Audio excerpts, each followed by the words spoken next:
Time from Red Bull Racing now.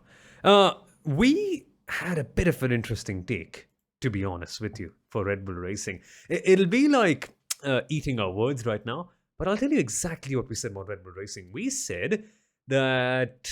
Hold on, what's the worst that could happen? That's what I said. Kunal said, buy now and decide whether or not to sell off. He didn't say whether or not to buy more, but to sell off during the middle of the season, because that's where usually Red Bull tend to dip in.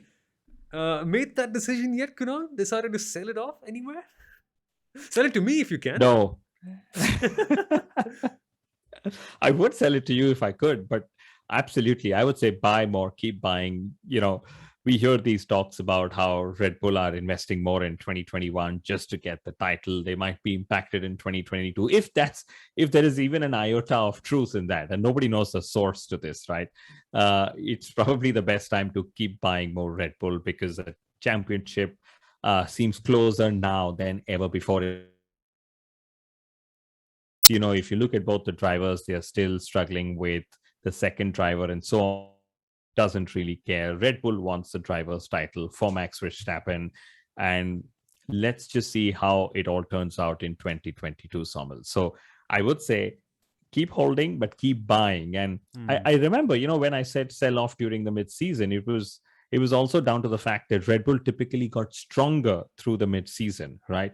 But this time they actually started the season extremely strong. They've held neck and neck with Mercedes. So keep buying, folks, and let's hope Max Verstappen is able to keep adding to his points tally, because I remember, Sundaram F1 stats guru, he pulled out this stat that Max Verstappen has most retirements for any of the current drivers on the grid. So again, Max is literally defying all statistics he really can to try and win his first title in Formula One with Red Bull Racing.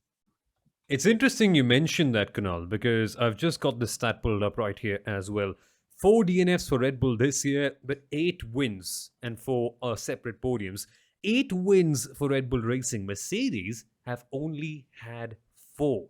When they're on the track, when Red Bull Racing are actually doing their own business, they are just superb. And honestly, even though one might expect a little bit more from Sergio Perez to come up and maybe deliver in terms of the Constructors' Championship, you can't take anything away from them. And maybe now's a good time to, well, be bullish about Red Bull?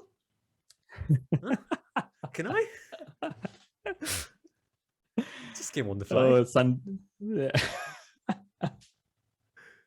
That's what it is. But yes, lots of good stuff coming. Finally, before we move on to all the other teams, predictions about Red Bull, right? I mean, of course, it's a bit too hard to ask, and it's the question on everyone's lips. But do they finally get there? And do they finally do it this year? A simplistic question, but still.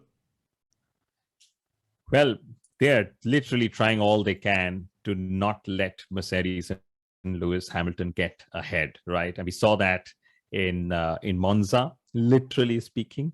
In Sochi, they, of course, are going to just talk that they might just take a power unit penalty and all of that will come through. So I get this feeling that Red Bull might just keep that 1 inch or half an inch ahead of Mercedes come Abu Dhabi. A lot of it is down to just how driven Max is on track, and if he doesn't have more, non-point scoring finishes or DNFs, as we would say.